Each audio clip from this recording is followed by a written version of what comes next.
para irnos entendiendo en la travesía del alma, la premisa que tenemos en este espacio es que si el alma es lo que anima a un cuerpo, es decir, lo que le da vida y le da movimiento, por supuesto, a través de una manifestación biológica y orgánica, es porque tiene un objetivo. Digamos que estamos hablando como del avatar en un videojuego, o del personaje en una obra de teatro, o del conductor dentro de un automóvil que entra en ese cuerpo que le va a dar materia para poder transcurrir una experiencia que inicia y termina con el nacimiento y la muerte en un espacio-tiempo o dimensión física que se trata de pasar por ciertas experiencias, más allá de esto típico que nos dicen de que nacemos, crecemos, nos desarrollamos, nos reproducimos, etcétera, etcétera, y morimos.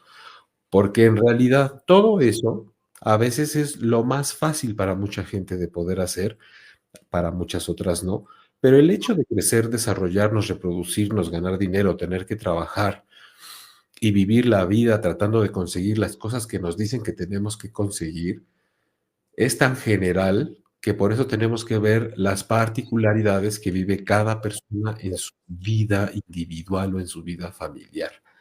De ahí que bajo el concepto de la travesía del alma, a nosotros nos gusta siempre analizar cualquier circunstancia que está atravesando el ser humano como una oportunidad para detectar cuáles son las lecciones que estás teniendo que aprender por haber venido a esta vida a jugar a través de las cosas que más se te dificultan y ante las cuales tú crees que no estás pudiendo hacer nada.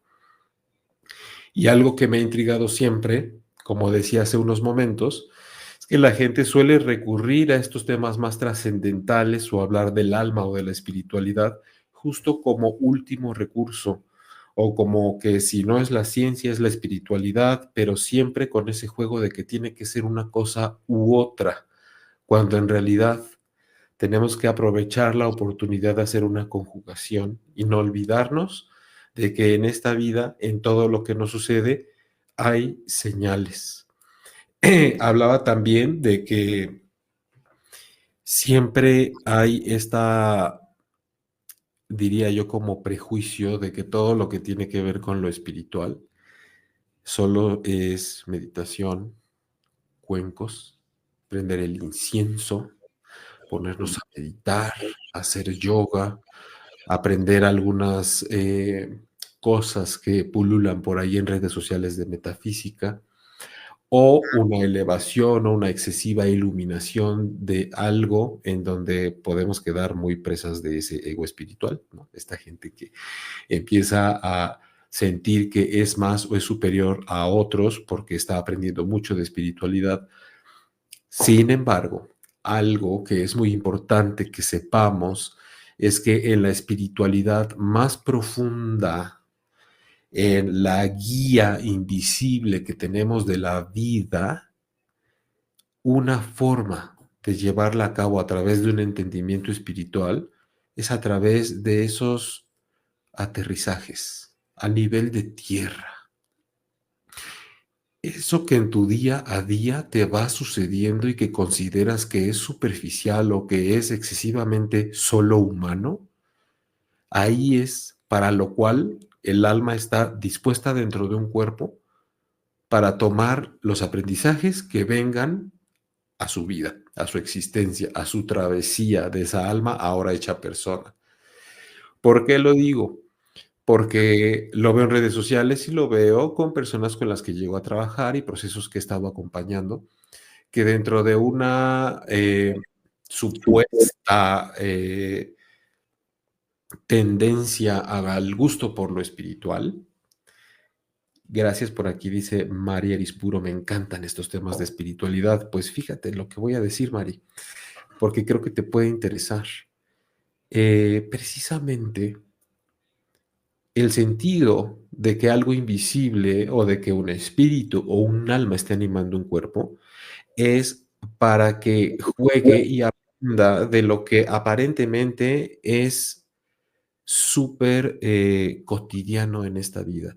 Y por eso te decía que de pronto podemos ver situaciones en donde la gente estudia mucho, ¿no? Estudias mucha metafísica, te encanta la espiritualidad, como decía María aquí ahorita en el chat, y a mí también y a mucha gente.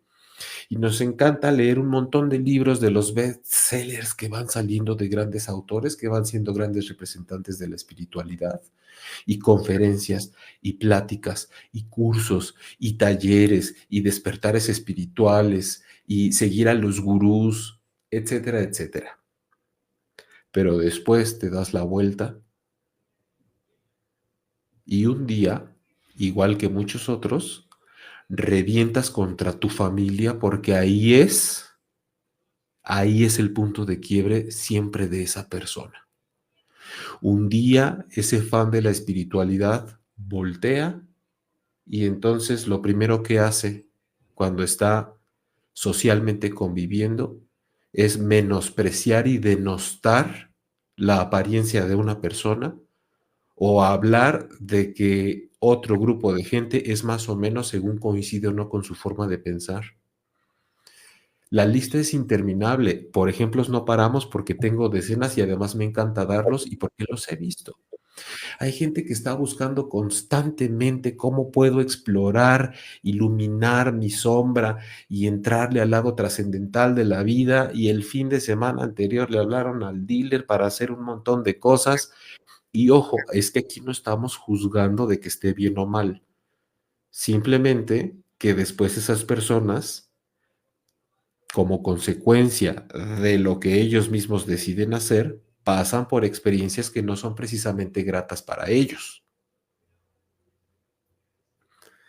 No queremos satanizar ninguna actividad ni ninguna predilección de nadie, pero siempre vamos a apostar a que lo que vamos a hacer lo vamos a hacer en conciencia de qué es lo que estamos haciendo para después no caer en que no sé por qué me está pasando esto o no sé por qué estoy viviendo aquello.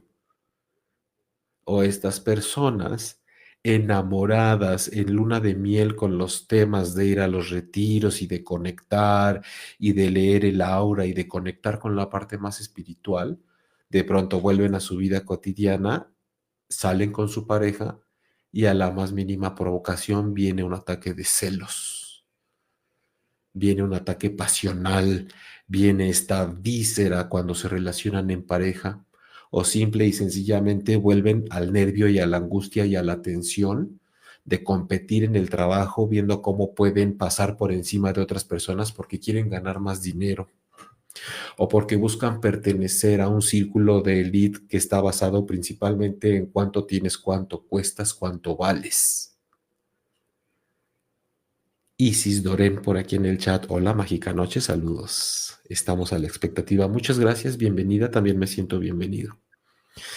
Entonces, a partir de toda esta serie de ejemplos y que les decía que podemos dar esto y mucho más, es como yo he observado y desde luego tuve que empezar por la propia observación. Cada uno de los pasos que he estado dando en mi vida y es la reflexión a la cual te quiero invitar que tengas esta noche de estreno de la travesía del alma, es a que podamos comprender que cada movimiento que hacemos en esta vida tiene un sentido para que nosotros podamos no olvidarlo y saber por qué fue supuestamente que lo hicimos y observar a las partes a las que menos queremos ver de nosotros mismos. Eso es un poco en sentido introductorio al título del episodio de hoy, de no ser un fósil en la escuela de la vida.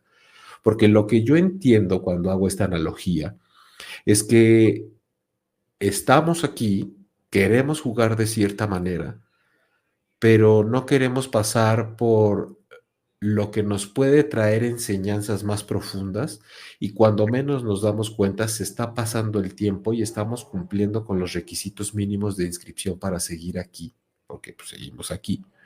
Los que siguen aquí y seguimos, y de alguna manera todo lo que nos afecta o no nos gusta, siempre tenemos la capacidad de convertirlo en otra cosa a base de justificaciones. Es que es muy difícil, es que no es para mí, es que me lo hicieron, es que no me quieren, es que no sé por qué todos están en mi contra, es que no sé por qué esto no me sale nunca por más que lo intento 20 veces.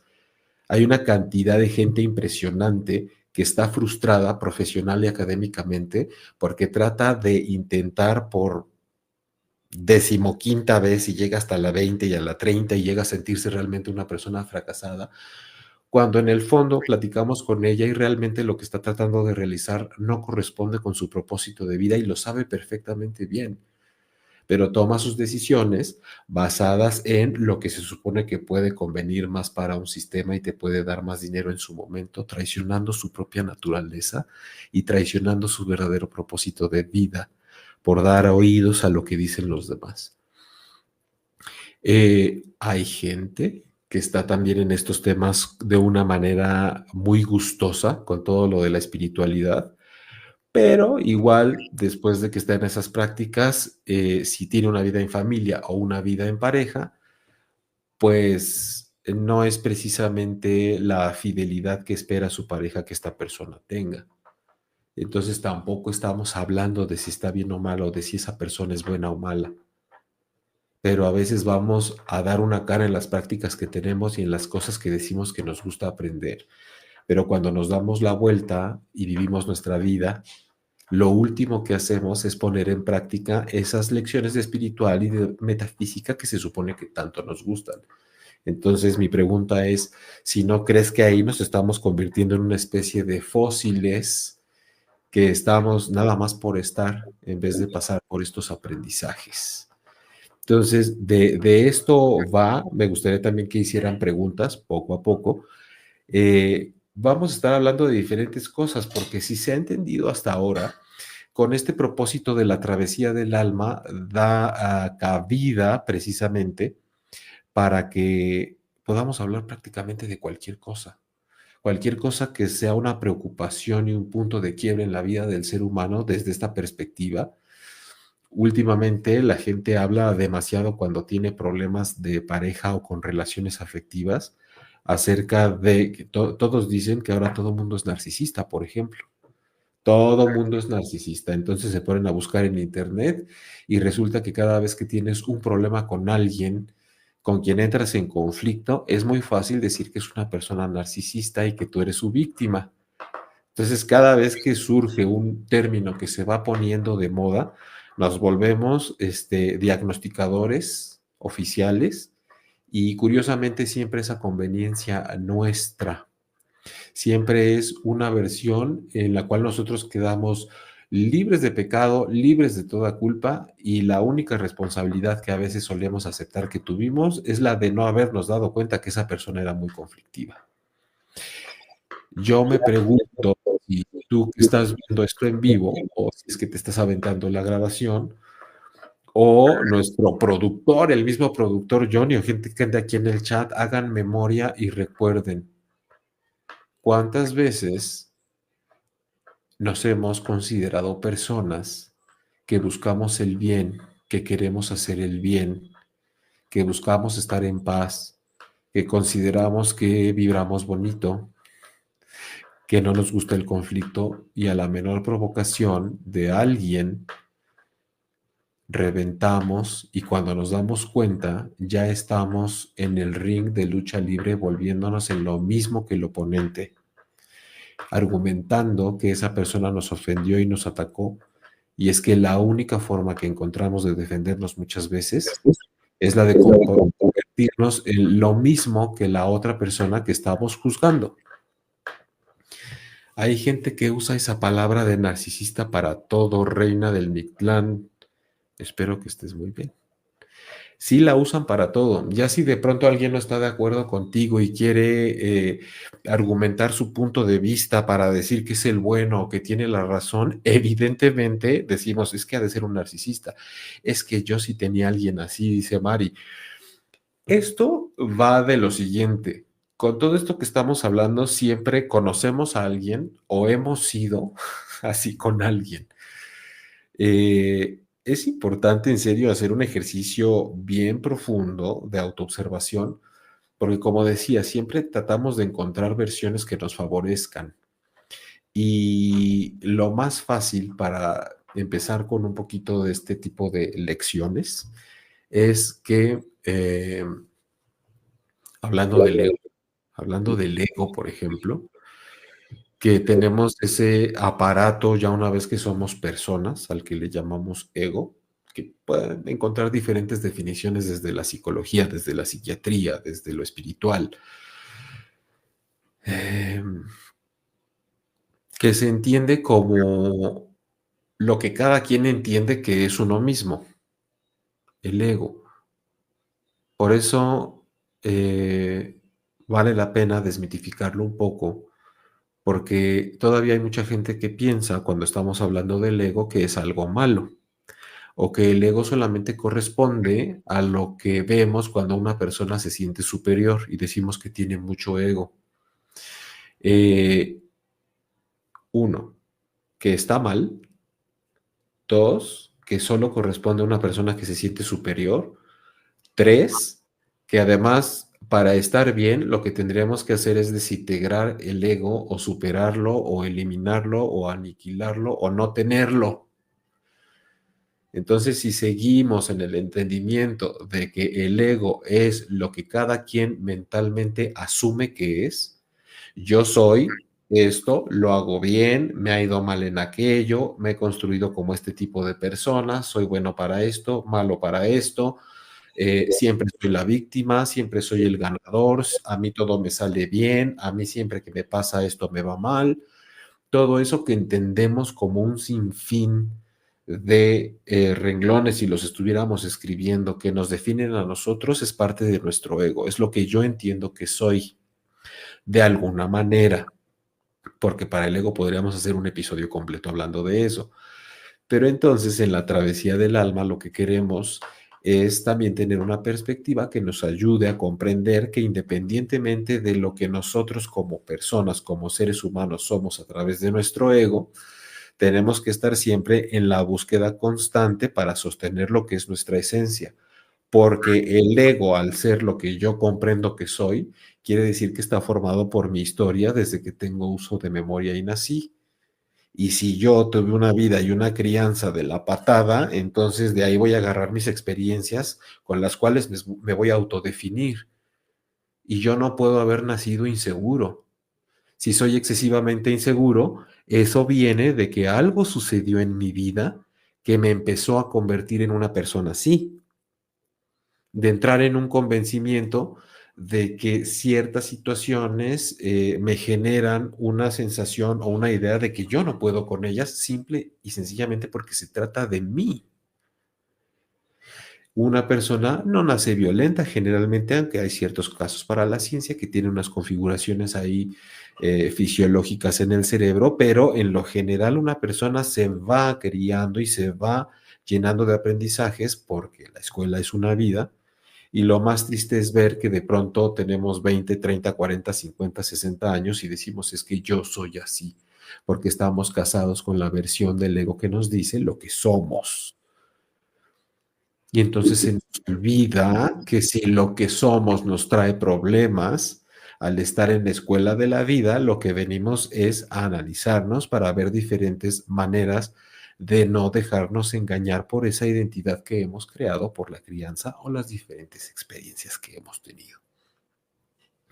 Entonces, esta parte para hablar de el ego y del alma me parece que es importante para que nosotros podamos ir comprendiendo cómo en esta travesía y en esta escuela no podemos quedarnos nada más como unos fósiles.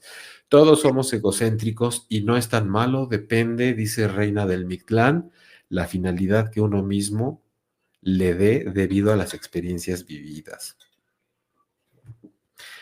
Fíjate que, y dice Mari también, sí, así me estaba convirtiendo, por eso mejor me alejé. Te estabas contagiando, Mari. Uno entra en una dinámica extraña cuando encuentra personas que te van enseñando cosas que no precisamente te agradan o que dices, esto no es amor y me está metiendo en un círculo vicioso que algo está pasando conmigo. Y con respecto a lo que decía Reina, me parece interesante porque la frase parece simple, pero en realidad pocas veces lo he escuchado de alguien que diga, en realidad todos somos egocéntricos. Y si nos vamos a lo que es egocéntrico, pues es pensar que siempre el centro de todo soy yo. Y la verdad es que sí, en cada situación de nuestra vida, segundo a segundo, ¿no? Iba a decir minuto a minuto, pero en realidad de segundo a segundo, todo el tiempo estamos pensando en nosotros. Todo el tiempo estamos pensando en qué queremos, en qué no queremos que nos pase, en qué queremos tener, en qué queremos vivir, en qué ya no queremos vivir. Mucha gente dirá, oye Jaime, pero yo constantemente estoy pensando en que quiero lo mejor para mi familia, que quiero que mi pareja esté bien, que quiero la salud para mis seres queridos, para quienes todavía conservan a sus papás, siempre decimos que queremos que estén bien, pero aún así todo ello está impregnado de una fuerte dotación de que si eso no fuera así, yo me sentiría mal. O de que si eso llega a cumplirse así como yo lo deseo, ellos estarían bien y por lo tanto yo estaría tranquilo y yo estaría bien. Y por supuesto que eso no está mal. Cuando hablamos de este comentario, por ejemplo, que nos ponía Reina de que al final todos somos egocentristas, no es para decir, entonces, ¿cómo dejo de serlo? Porque dijeron que todos somos egocentristas. Aprendamos a entender que los conceptos tienen una descripción y que hay ciertas palabras que estamos acostumbrados a escuchar y nosotros ponerles una carga negativa. Porque también hay mucha gente que dice, bueno, si todos somos egocentristas, ¿cómo dejo de serlo? No tienes que dejar de serlo. Solamente tienes que darte cuenta que como un ser completo e integral, tienes un ego que suele estar pensando solamente en sí mismo. Pero tú, si logras verte como algo más profundo dentro de ti, te puedes dar cuenta y dices, ahí está mi ego. Ahí está mi ego queriendo esto, ahí está mi ego solamente pensando en mí. No está mal, de entrada la vida es individual y nosotros sí hemos venido aquí como estudiantes, siguiendo con la analogía de la escuela, pues cada alumno tiene que estar enfocado, por mucho que tenga trabajos en equipo, en lo que son sus propias tareas, sus propios exámenes, sus propias pruebas y su propio desempeño académico, porque al final lo que tienes en tu certificado son las evaluaciones que te dan a ti. Si bien te toca hacer trabajos en equipo y tú lo escoges o te toca estar en uno, hay veces que la calificación viene en equipo, en grupo, pero al final cada uno tiene un número que le indica cómo estuvo su aprovechamiento académico. Tú no sales con mención honorífica de ninguna escuela o reprobado o con 8 o con 7 diciendo, esta calificación la obtuvieron en conjunto en su diploma y en su certificado estas 3 personas juntas, ¿no? Siempre es individual. Siempre es individual y por eso es que tenemos que darnos cuenta que el hecho de estar fijándonos en nosotros y en lo nuestro no es precisamente malo. Tenemos que vigilar que no nos desborde la pasión del ego que dice cuando me atacan, ataco nada más de buenas a primeras. Tenemos aquí mensaje de un radio escucha desde Ciudad de México, Jaime Lugo, qué gran programa. Me pregunto hasta qué punto el ego es necesario para la supervivencia y cuándo se convierte en un obstáculo para el crecimiento personal. Alejandro Cruz. Supervivencia y obstáculo. Es bien interesante porque ahorita leyendo, Alejandro, tu pregunta, me haces pensar incluso en los elementos de la naturaleza. ¿Hasta dónde el fuego, el viento y el agua, por ejemplo, serían indispensables para nuestra supervivencia y hasta dónde serían un obstáculo para nuestro desarrollo? Si lo ves así, me parece interesante, porque quiere decir que hablando de los elementos de la naturaleza o del ego, no es que en sí mismos se conviertan en una cosa u otra, sino que tiene que ver cómo interactuemos con ellos. De qué forma en este juego, en esta escuela de la vida, yo dejo que el ego me arrastre y le dé todo el poder sobre mí, o de qué manera lo observo, no como competidor para decir que lo tengo que vencer, pero asumiendo que es una parte de mi naturaleza por haber nacido y ser un ser humano y una persona. Estamos hablando de que no somos nada más un alma, ni un cuerpo, ni una mente, ni un cúmulo de energía. Ser humano es extraordinario porque el alma le da vida, por lo tanto emana energía, se manifiesta en un cuerpo físico, tiene toda su fisiología, todos sus órganos, es un instrumento mecánico y biológico, pero al mismo tiempo tenemos que recordar que tiene un lapso en el cual se acaba. Como buena maquinaria le van a estar pasando diferentes cosas y está diseñado para irse deteriorando. Entonces, toda esta experiencia de convertirnos en persona, que es una experiencia profundamente espiritual y física, nos hace tener al ego. Vamos a poner ejemplos, Alejandro. Imagínate, eh, porque como decíamos hace rato, ¿no? Todos conocemos a alguien así o hemos sido alguien así. Estas personas que están profundamente dominadas por su ego y les obstaculiza ver los aprendizajes de la vida, son, por ejemplo, pues cuando decimos, yo no voy a cambiar, aún en situaciones difíciles donde no encuentro una solución y el cambio lo pudiera hacer yo, no lo voy a hacer. Posesión del ego inmediatamente. En vez de ser un ser humano con ego, decimos que eso ya es como una posesión. Estoy como parasitado por el propio ego, parasitado por mis creencias, parasitado por todo lo que me ha sucedido y por todos los traumas a los cuales en conjunto yo les llamo que soy yo. ¿Indispensable para la supervivencia? Por supuesto que sí, porque el ego, como un aspecto natural de nuestra formación como seres humanos, lo tenemos, como decíamos hace rato, es el avatar que necesitamos para estar aquí. Entonces, de entrada, para existir en la escuela y en el juego de la vida, necesitamos tener ese avatar que nos dé rostro, que nos dé qué ficha voy a hacer en este juego y qué características la van a estar describiendo y definiendo ante los demás. Entonces, por supuesto que de entrada es algo que necesitamos para estar presentes en este juego, pero cuando has visto que el personaje del videojuego te domine a ti. ¿Qué pasa, María Dispuro, con esas personas que el ego es su prioridad, solo conocen o quieren vivir en el caos? Eh, Mari, precisamente creo que cuando hablamos del episodio de hoy, como en la escuela de la vida no seas un fósil, tiene mucho que ver con este dominio del ego en muchas personas, porque ¿cómo podemos detectar cuando hay un ego o un avatar que nos está comiendo el mandado para estar en esta vida? Cuando definitivamente estamos resistidos a cambiar y aprender. Para cambiar necesitamos estar dispuestos a aprender. Acuérdense que esto es como en la escuela. Para cambiar, progresar y evolucionar, evidentemente un alumno tiene que estar dispuesto a aprender.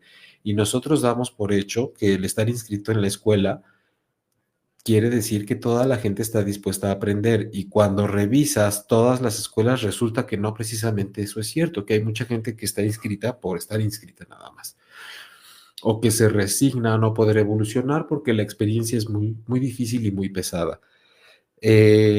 La gente cuando está muy aferrada a su ego, lo que está imposibilitando y también continuando con la respuesta a la pregunta que hizo Alejandro, lo que ocasiona es estancar su evolución, estanca la posibilidad de desarrollo, que no precisamente es que esté echando a perder su vida, pero creo que sí está siendo una suerte de fósil en su existencia, porque todo lo que podría estar aprendiendo está desaprovechado simplemente por permanecer enamorado de la persona que se supone que soy. Conmigo nadie se mete porque se topa con pared. A mí el que me la hace me la paga. Yo siempre soy más fuerte que todos. Yo siempre soy más agresivo que todos. O a mí nadie me quiere, a mí todos me hacen llorar, a mí todos me ganan, todos me vencen, todos me manipulan. Yo siempre controlo a todos.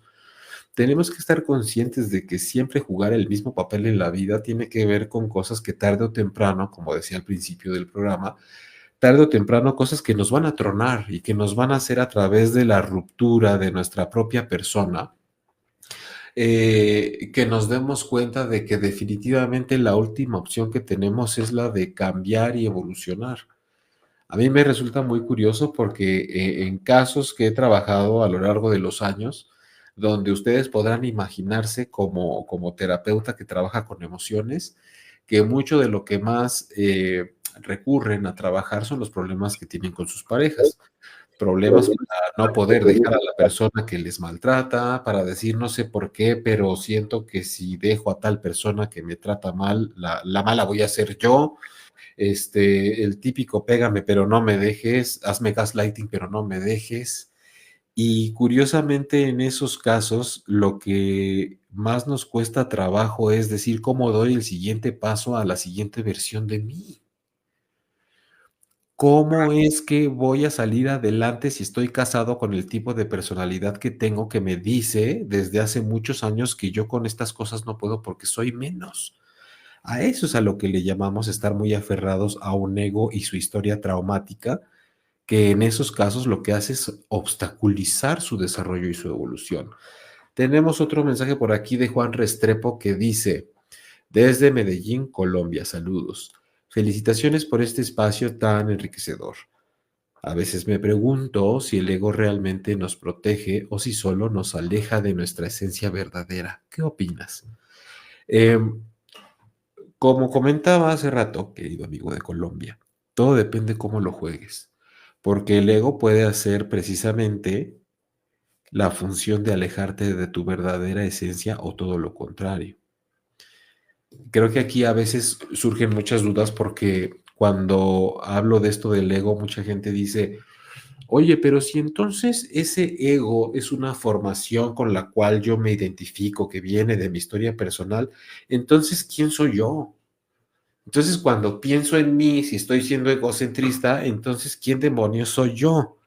Y lo que siempre decimos es, ¿por qué es tan complicado darnos a la tarea de imaginar que somos una esencia y que el hecho de estar dentro de un ser humano, como insisto en decirles todo el tiempo que somos un avatar, el personaje come, es como un actor o una actriz que está en una obra de teatro, consciente de que está representando algo, consciente de que lo va a dar todo para hacer la mejor interpretación y darle todo el carácter a ese personaje, pero de pronto se baja del escenario porque no entiende que es un escenario y sigue siendo ese personaje y se casa con las cosas que vienen en el guión y en el libreto y con todo lo que viene predefinido y preestablecido, que aquí dice que yo soy esto.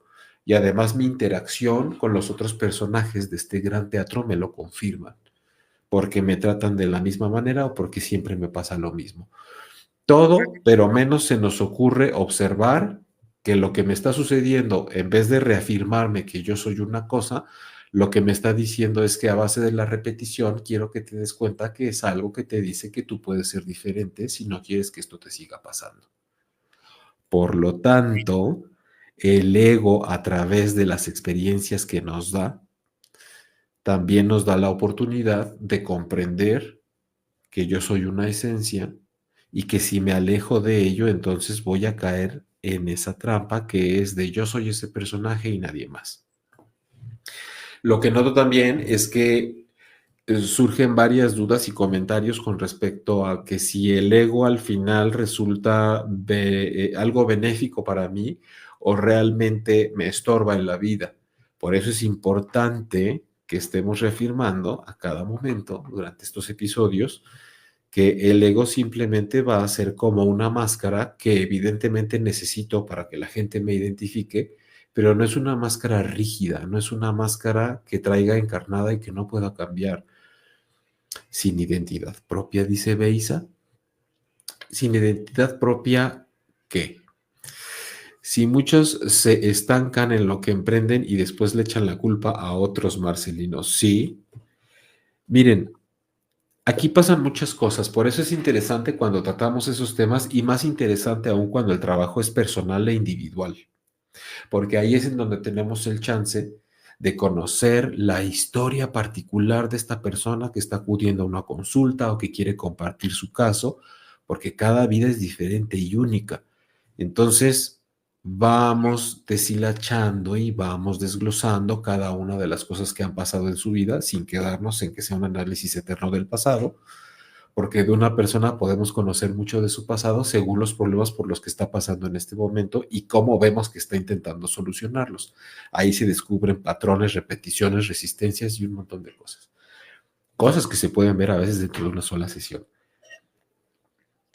Pero realmente, cuando vemos que en esta experiencia de vida lo que estamos haciendo a través de esa máscara, de ese personaje, de ese avatar que nos identifica con ciertas cosas que lo que somos, nunca hay que perder la conciencia y la sabiduría de entender que detrás de esa máscara que nos está haciendo ser reconocidos por ciertas cosas con los demás y que nosotros mismos, siempre está el que porta la máscara.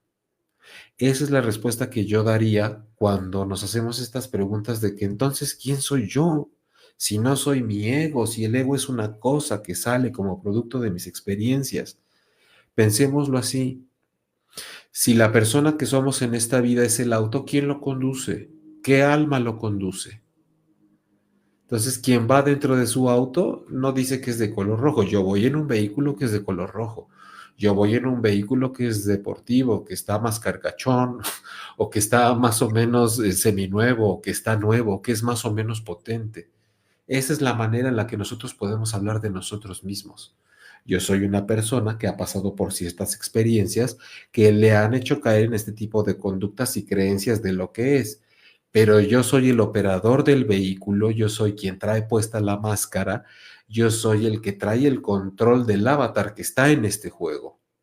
Entonces, yo sé que he nacido bajo ciertas circunstancias y puedo sentir el miedo o el valor que me da enfrentarme a ciertas circunstancias o lo que me ha hecho ser una persona celosa o posesiva o poco apegada o fría o indiferente o manipuladora o manipulable.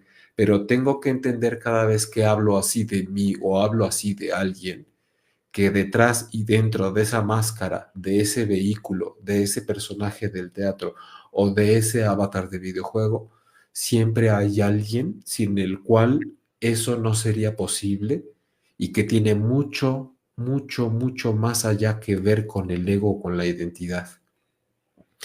Esa es la travesía del alma. Lo que el alma viene a hacer aquí con esa máscara puesta, manejando ese vehículo, siendo ese personaje, para aprender cosas y acumular sabiduría que se pueda llevar una vez que deje ese instrumento. Valeria Méndez, saludos Jaime, en la travesía del alma se exploran temas profundos como el narcisismo. ¿Podría un narcisista reconocer su propio comportamiento y cambiarlo o es parte de su naturaleza? Mira, yo creo que la experiencia, lo pondría así, creo que la experiencia de ser narcisista es algo que se vive y con lo que se va teniendo contacto a través de diferentes heridas en la vida. Porque entiendo y que conste que no me estoy refiriendo a los diagnósticos clínicos, ¿no? Que hacen evaluaciones y que hablan de salud mental y que se centran específicamente, ¿no? Cerebrocentristas, en analizar, digamos, solo al avatar. Que muchas de las cosas que nos hacen defendernos ante la vida de manera que siempre tengamos esa habilidad de que todos terminen estando a nuestro servicio y de que hasta las personas que se manifiestan en desacuerdo con el daño que les estemos haciendo, terminemos haciéndoles creer que la víctima somos nosotros, en este caso hablando del narcisista, y no la persona de la cual el narcisista está abusando. Son habilidades finas, son cosas tremendamente poderosas que no cualquier persona tiene la capacidad ni el atrevimiento de hacer. Por lo tanto, creo que tremenda forma de defendernos ante los demás, envolviéndolos, haciéndolos sentir siempre culpables de lo que nosotros les hacemos, de tal manera que terminamos pasando por encima de ellos, tiene que venir de situaciones en la vida de ese avatar o de ese ego, en las cuales tuvo que haber aprendido a hacerlo de esa manera, porque así eran los adultos con los que se desarrollaba en sus primeros años de vida y se lo hicieron a él también. Y porque a veces es la única forma de salir adelante y de sobrevivir en una experiencia donde todavía no tenemos la edad suficiente para manifestarnos y definirnos y poner límites, de tal manera que se va desarrollando una manera de sobrevivir en la vida. Y además de obtener satisfacciones, de obtener ciertos placeres y de salir siempre adelante. Y si aparte le sumamos que cuando la parte clínica, quienes se dedican a eso, van en algunas personas haciendo estudios y encuentran que ciertas partes de su sistema nervioso central, o sea, el cerebro, no son capaces de sentir ni empatía ni la más mínima sensibilidad por la persona a la que le están haciendo daño, entonces tenemos unas verdaderas máquinas de narcisismo que además están preparadas para no sentir compasión por nadie a quien le están haciendo daño. No sé hasta qué punto en cada caso en particular una persona se pueda dar cuenta de eso. Yo creo que en lo profundo de su ser siempre hay una conciencia de que lo que están haciendo lo están logrando una vez más, incluso decir una vez más logré que no me descubrieran que yo le estoy haciendo esto para conseguir aquello y logré darle la vuelta para que de ser ella la víctima termine pensando que lo que está haciendo es hacerme daño a mí y ya cambié los roles otra vez y le volteé la tortilla. Bien logrado. Una vez más lo hice. Y creo que también puede haber gente que evidentemente no se da cuenta de que lo está haciendo. Lo que me parece muy interesante, porque son muchos de los casos con los que trabajo y, y porque creo que es la parte que a veces no vemos y tenemos que notar y que nos hace a veces ser unos fósiles cuando estamos en esta escuela, es la pregunta de quién se relaciona con esas supuestas personas narcisistas. Porque a la gente le encanta, ¿no?, analizar el rol del narcisista de manera clínica o de manera trascendental o con el mito de Narciso, precisamente, ¿no? Que al ver su reflejo en el agua está tan enamorado de sí mismo que termina aventándose al agua y de una especie de amor y muerte, todo por mí, para mí y a través de mí. Pero cuando cuando hablamos de quiénes son las personas que empatan con ese tipo de personalidades, la cosa se pone interesante porque generalmente son personas que tienen un gran potencial para aprender de la vida como una escuela, que su alma está dispuesta a cursar unas asignaturas que tienen que ver con darse cuenta de lo poderoso de su esencia, porque suelen ser seres humanos que por alguna razón sienten que no tienen el valor suficiente y que si se zafan de una persona que tiene estos rasgos de egocentrismo, de narcisismo, de estar enamorados de sí mismo y usar a los demás, creen que nadie más les va a volver a querer y que se van a quedar solos para siempre y que eso es lo peor que les pueda pasar. Entonces, un punto bien interesante cuando estamos en esta escuela de vida es percatarnos de que si una persona cae con alguien de perfil a lo que le llaman narcisista, y le cuesta trabajo salirse de ahí, una de las lecciones que tiene su alma dentro de ese cuerpo es que entienda que a pesar de que su ego le indique que no vale mucho y que es difícil que le quieran, a través de esa experiencia puede recobrar el valor y la conciencia de sí mismo como una esencia poderosa y valiosa como todas las que están tomando un cuerpo en esta vida.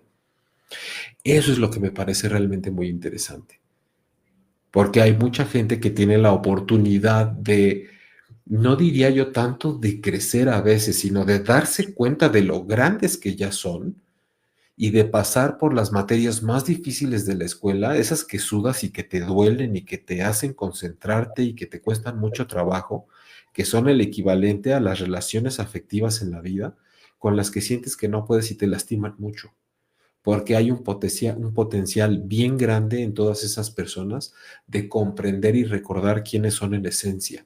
Pero es a lo que yo les decía, que creo que están identificadas con la máscara, con el personaje, con el automóvil, que a base de sus experiencias de que tienen uso de razón, se les ha identificado por cuestiones de crianza, educación o traumas, de que efectivamente es muy difícil que alguien les quiera porque tienden a valer menos que los demás. Y tristemente hay muchas crianzas que sí van desarrollando infancias, adolescencias, hasta adultos que están convencidos de que no es fácil que les quieran. Entonces, y peor aún, que cuando alguien les quiere es normal que les abuse, que les manipule, que les controle y que les chantajee. Por eso es que están tan identificados con personas que solo pueden ser queridas a través de esos rasgos, que cuando encuentran a alguien que les quiere fuera de la familia, que tiene esas características, dicen, pero yo de aquí no me puedo ir, porque si me voy es muy difícil que alguien me pueda querer sin hacerme todo esto. Muchas veces no es precisamente que lo tengan así consciente, pero lo ves desde el momento en el que tan solo la simple posibilidad de dejar una relación así, la gente tiembla y dicen, pero ¿cómo va a ser la solución que yo comprenda que soy algo más de lo que he creído todos estos años si no es cierto? Claramente yo no puedo estar con una persona que me quiera sanamente porque todas mis relaciones han sido así. Por lo tanto, yo soy una persona que no tiene esa capacidad de ser amada porque veto a saber quién creen que son. Entonces, son labores fuertes porque yo siempre digo que de pronto estamos como poseídos por ese ego y cuando estás hablando con alguien que te dice, pero es que va a ser muy difícil que alguien más me quiera y me voy a quedar totalmente sola o solo, yo siempre digo que esto es como el exorcista, digo, ya me está hablando el chamuco que trae adentro que dice que no vale. Quiero que me hable su esencia. Por eso mi pasión es acompañar procesos terapéuticos desde la perspectiva de la travesía del alma, donde acompaño a la persona a que se haga consciente de que es algo mucho más allá de ese parásito que lleva dentro que le dice que no vale o que no puede. Mariana Fernández desde Guadalajara, México. Jaime, qué placer escucharte. Me interesa saber si el narcisismo puede desarrollarse en alguien que antes no lo tenía.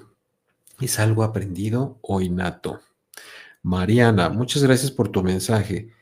Eh, Voy a cerrar con esta respuesta también para que podamos, les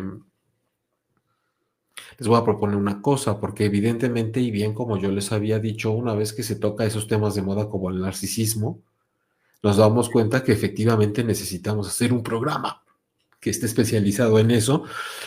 Ojo, y recuerden que el sentido de existencia de este espacio es que sea alternativo a la sanación emocional y que nunca vamos a estar hablando en términos clínicos ni de medicina que tenga que ver con la salud del cerebro. Para eso están los especialistas correspondientes y para eso estamos nosotros desde este otro lado. Pero como decía Mariana hace un rato, la experiencia del narcisismo creo que generalmente es algo que se adquiere, porque para hacer una técnica tan especializada y para tener una expertise semejante en lograr que toda la gente a la que tú le haces daño, pasas por encima de ella, terminen sintiéndose culpables o merecedoras y tú termines siendo el bueno siempre de la película cuando en realidad pues todo lo que haces está más relacionado con ver cómo le haces la vida de cuadritos a los demás, usando sus puntos débiles y aprovechándote de ellos. Desde luego, habla de una formación en una escuela de vida en la cual tú has adquirido las capacidades como de posgrado y de maestría. ¿A través de quiénes? Pues de todas tus experiencias básicas que van conformando la personalidad de tu vehículo de ser humano desde muy pequeño. Entonces, sí hay personas que están severamente afectadas por la convivencia con gentes, con padres, con criadores narcisistas, que de pronto, no sé qué es peor, pero salen disparados de ahí a relacionarse con otros narcisistas o aprenden también sin darse cuenta a hacer esos destellos y esos reflejos de también actos de narcisismo con los demás. Como sea, lo que me interesa es que aprendamos que en este tema del narcisismo es una buena oportunidad para hablar de cómo nos quedamos a veces como fósiles en el aprendizaje de la vida como una escuela.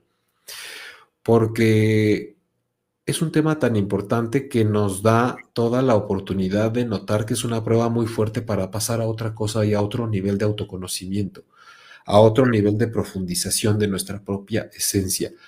Todas las cosas que nos sucedan que tienen que ver con conflictos con los demás son como las materias que tú a veces no quieres meter en la escuela porque son muy complicadas o que ya una vez que sabes que te toca cursarlas hasta te tiemblan las piernitas. Hay gente que hasta se mete a regularización una vez que sabe que va a cursar esas materias. Por lo tanto, con esta última duda que decía Mariana, creo que hay casos que pueden tener una tendencia y ser proclives a a estar en un vehículo de nacimiento que ya tiene por ahí una predisposición a defenderse así por la vida, pero en la mayoría de los casos creo que tiene que ver mucho con qué viste, cómo conviviste y cómo tus primeros espejos en la vida, que son tus papás, empezaron a través de su trato, de su amor y su crianza contigo, a enseñarte de qué manera y por qué eres valioso.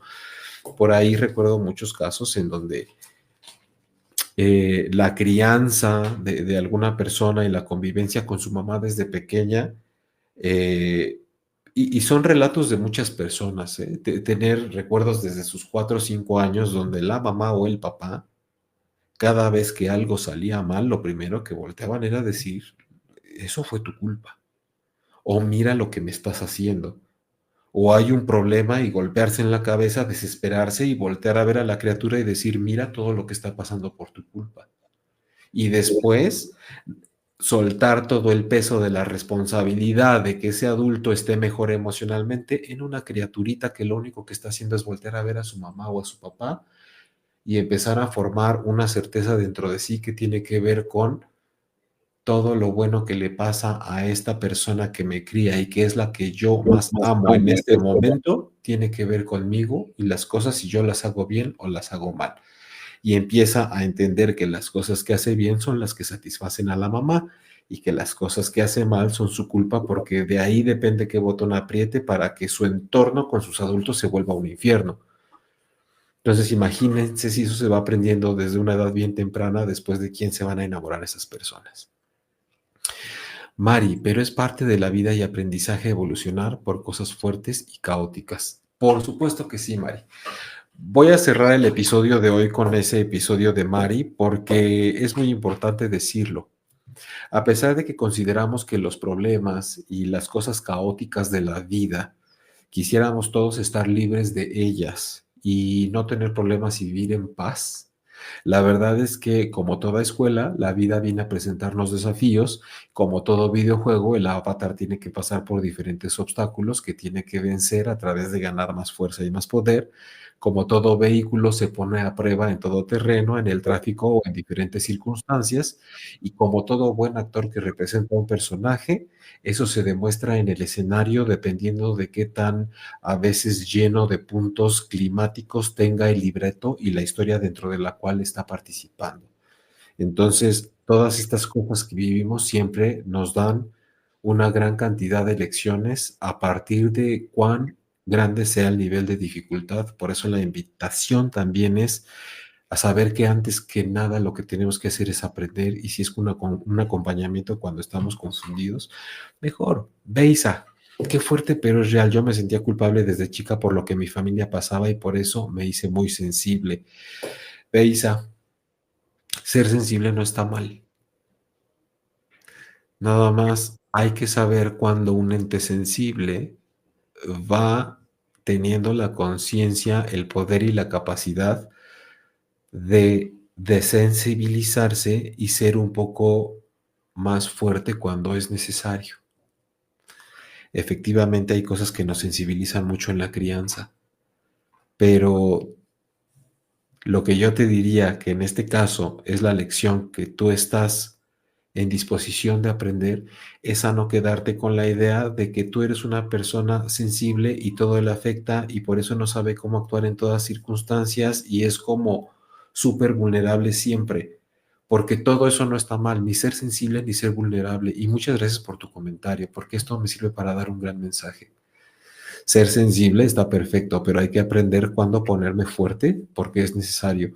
Y de esa manera me doy cuenta de que yo no soy sensible solo o sea, soy sensible por lo que pasaba con mi familia, pero yo no tengo por qué quedarme con el recurso que aprendí a ser sensible solo por lo que mi familia me hacía, porque la vida me necesita fuerte para muchas cosas en las que ser sensible no me alcanza para que todo me salga bien. Y sí puedes aprender a hacerlo. Igual que una persona se ufana de ser muy fuerte y muy poderosa, pero de repente es muy fría y no sabe sensibilizarse cuando es necesario, porque tiene carácter fuerte, porque así lo criaron en su familia, porque así son todos. Pues qué pena, porque aquí tu fuerza no alcanza para ciertas circunstancias y vas a tener que aprender a ser no solo como tan duro como el metal, como el acero, sino también como el mercurio, que no precisamente tiene las mismas características que un metal duro. A veces uno tiene que ser sensible, ¿no? Así como el agua, pero tienes que aprender a tomar diferentes estados como todo en la naturaleza. Mari, si entiendo, de ahí empezó todo referente a mi espiritualidad, o lo exploto, porque ya antes sentía que era diferente. Gracias, Mari, por el comentario.